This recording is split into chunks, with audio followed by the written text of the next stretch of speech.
Discernement. Discernement pour tous les chrétiens. Ne priez pas contre la volonté de Dieu et ses voies bibliques envers Israël ou contre Israël. Partie 1. Dans ce monde troublé, où tout est sans dessus-dessous, et où nous faisons tous face à la menace d'une guerre mondiale, ne vous sentez pas impuissants, frères et sœurs. Car tout pouvoir et toute autorité nous ont été donnés, au nom de Jésus-Christ. N'a-t-il pas dit « Tout ce que vous lierez sur la terre sera lié dans le ciel, et tout ce que vous délierez sur la terre sera délié dans le ciel ?» Nous le savons tous, n'est-ce pas? De plus, comme vous le savez et le récitez facilement, nos armes ne sont pas charnelles, mais si puissantes pour abattre les forteresses. Pourquoi alors s'appuyer sur des armes physiques, au lieu de nos armes spirituelles les plus puissantes? Attention, sans discernement, la puissance de notre prière devient une arme pour nous maudire, si nous prions contre la volonté de Dieu, et choisissons de prier selon la volonté des politiciens et des lobbyistes qui les ont mis là. Attention, ne priez pas pour que la volonté des politiciens soit faite, juste parce que leur propagande vous séduit en utilisant les paroles de faux prophètes et de leurs semblables parmi les dirigeants chrétiens. Quelles que soient les valeurs fondamentales de ces politiciens, ils ne peuvent être fidèles à leur engagement. Nous les voyons faire exactement ce que les lobbyistes qui les ont mis au pouvoir leur demandent. Au cours des 3 dernières décennies, partout dans le soi-disant monde libre, nous avons vu les politiciens prêts à trahir tout vœu fait à la population pauvre qui les a élus. Ils font les offres honteuses des milliardaires mondialistes. Naïvement, nous continuons à appeler cela une démocratie, alors qu'en fait, c'est le simple jeu malhonnête de la dictature financière contrôlant la dictature médiatique pour pousser l'agenda des oligarques contre l'intérêt des citoyens. Nous ne voyons plus de différence radicale entre les partis opposés lorsqu'ils gagnent les élections. La seule différence réside dans les slogans et l'approche pour tromper les citoyens. Revenons au christianisme. Si vous priez et luttez massivement pour soutenir votre parti contre la volonté de Dieu, vous pourriez vous maudire.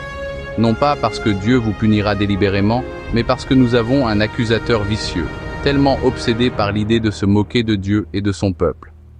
Satan est toujours prêt à utiliser votre stupide volonté pour maximiser la destruction des deux côtés. N'est-il pas assez vicieux et méchant pour faire cela? Pourquoi lui donneriez-vous un point d'appui, une opportunité ou une chance de le faire? Face au défi de la guerre et de la destruction massive, laissez-moi vous partager les critères les plus simples pour prier, tels que le Saint-Esprit me les a révélés aujourd'hui. Pour le chrétien humble et le moins averti, le principe le plus simple de la prière est de prier pour que la volonté de Dieu soit faite selon sa priorité. Et commencer à commander et à décréter. Le mal mourra et Christ vivra, victorieux pour toujours sur terre comme il l'est au ciel. Cette voie est si simple et il n'y a pas de piège. Même si vous avez prié de manière erronée auparavant, annulez et rendez nulle votre prière erronée. C'est nécessaire, frères. Mais pour les chrétiens avancés, le Saint-Esprit donne le meilleur. Dieu ne prend jamais parti pour un parti ou une race contre une autre. Non. Dieu prend parti pour le moins méchant contre le plus méchant. Je crois et vous êtes tous d'accord. N'est-ce pas? Qu'en est-il d'Israël aujourd'hui? Comme nous le savons dans la Bible, Dieu a été si fidèle à Israël. Il leur a donné la victoire à maintes reprises malgré leur faiblesse humaine, tant qu'ils étaient fidèles à l'alliance qu'il avait établie avec eux. Mais nous savons tous que, lorsqu'ils sont devenus ingrats et rebelles, Dieu a permis aux nations païennes, assyriennes et barbares babyloniennes de détruire non seulement Israël, mais même le royaume de Juda à Jérusalem, et même le Saint-Temple qu'ils utilisaient pour l'adoration des idoles.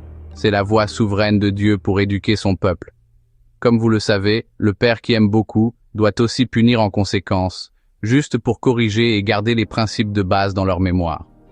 Par conséquent, face à cette guerre folle au Moyen-Orient, la plupart d'entre nous, suivant l'exemple de nos faux prophètes, ont prié de manière erronée et ont poussé Israël à se suicider et à faire face à un autre exil s'ils échouaient dans leur guerre folle contre tous leurs voisins à la fois. Notre devoir en tant que vrais chrétiens est de suivre les critères saints de la sagesse divine, qui est de protéger le temple vivant de Dieu, en priant pour la protection du temple du Saint-Esprit que nous sommes. Vous savez très bien que ni les croyants musulmans, ni les croyants juifs ne représentent le temple vivant du Saint-Esprit. N'est-ce pas? Seuls les Juifs messianiques et tous les vrais chrétiens parmi ces nations représentent le véritable temple du Saint-Esprit. Alors, au lieu de prier pour la victoire de l'un des belligérants, prieriez-vous passionnément, commanderiez-vous et décréteriez-vous la protection du temple vivant des chrétiens habités par le Saint-Esprit?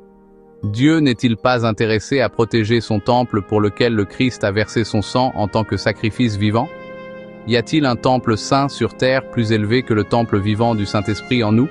Pourquoi prendre parti pour les musulmans ou les juifs si obsédés par leur droit à un grand temple de pierre pour y sacrifier des animaux alors que notre souverain sacrificateur, le Fils de Dieu, s'est sacrifié une fois pour toutes comme propitiation pour nos péchés?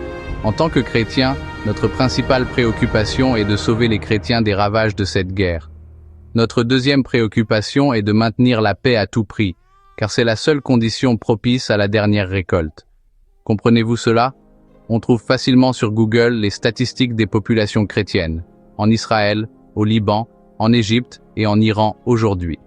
Si les chrétiens sont les pierres vivantes, qui est le temple de Dieu sur terre, s'ils représentent le corps ressuscité du Christ, notre vote et notre volonté de prière sont de donner la priorité à la protection de tous les chrétiens dans ces pays du Moyen-Orient, comme une position démoniaque folle, interdite par la norme de justice de Dieu. N'est-ce pas simplement le bon sens? Si c'est le cas, laissez-moi vous partager ce que j'ai trouvé sur les statistiques de la population chrétienne dans de nombreux pays du Moyen-Orient. C'est seulement 200 000 chrétiens en Israël, y compris les 20 000 juifs messianiques. C'est presque 2 millions. 2 millions de chrétiens en Iran. Et les pays arabes qui représentent une majorité de population chrétienne sont le Liban et l'Égypte. Veuillez vérifier par vous-même. Si notre principale préoccupation est la protection des chrétiens et la protection de la paix, c'est la seule condition pour promouvoir la confiance et la conciliation. Ouvrir la voie à l'évangélisation du reste de la population, tant chez les musulmans que chez les juifs en Israël. Si notre principale préoccupation est le réveil de la moisson finale des temps de la fin, nous devrions certainement défendre la paix contre toute justification de guerre.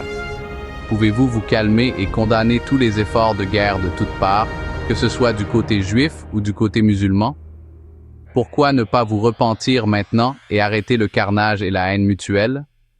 Nous savons que Satan est derrière cette cécité et cette obstination, poussant ces pays à une position suicidaire menant à la destruction. Nous devons crier non, et crier non à ce plan satanique visant à maximiser la destruction des peuples musulmans et juifs. La partie 2 donnera plus de faits et d'arguments pour un discernement et une sagesse radicaux.